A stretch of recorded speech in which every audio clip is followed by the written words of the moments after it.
টান দিল কেডায়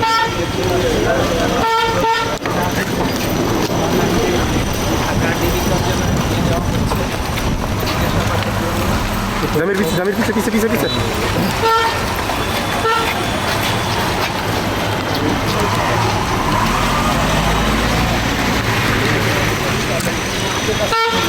অভিযুক্তি এখনো পর্যন্ত করতে পারেনি।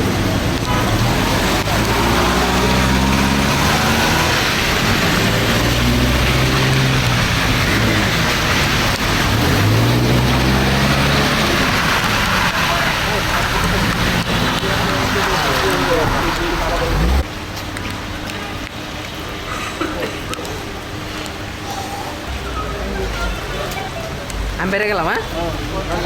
হ্যাঁ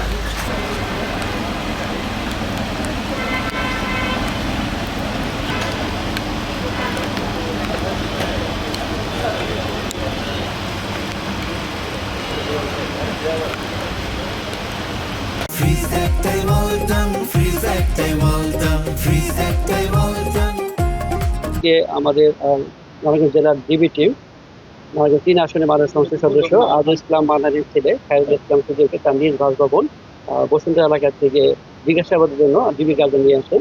তার বিরুদ্ধে কিছু অভিযোগ আছে আমাদের কাছে, সেই অভিযোগগুলো আমরা ভেরিফাই করার জন্য জিজ্ঞাসাবাদের জন্য আমরা নিয়ে এসেছিলাম। তো এই তাকে আরো অধিকতর জিজ্ঞাসাবাদের জন্য ডিএমপি ডিবি কার্যালয়ে এখন নেওয়া হবে। ডিএমপি ডিবি থেকে কর্মকর্তা এখানে আমাদের অফিসে চলে আসছে, তারা তাকে সেখানে নিয়ে যাবে। অভিযোগগুলো কি কি?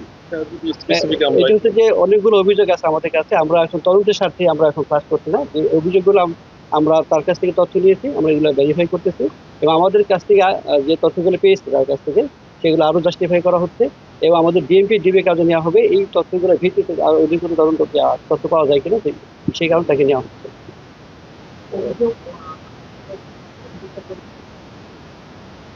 অভিযোগ আসলে অনেকেই অভিযোগগুলো করেছে, স্পেসিফিক আমি কারো নাম বলবো না। আমরা অভিযোগগুলো পেয়েছি কিন্তু তারা এখনো মামলা করার জন্য আসেনি, কিন্তু অভিযোগ জমা দিয়েছে। এই জন্য আমরা নামগুলো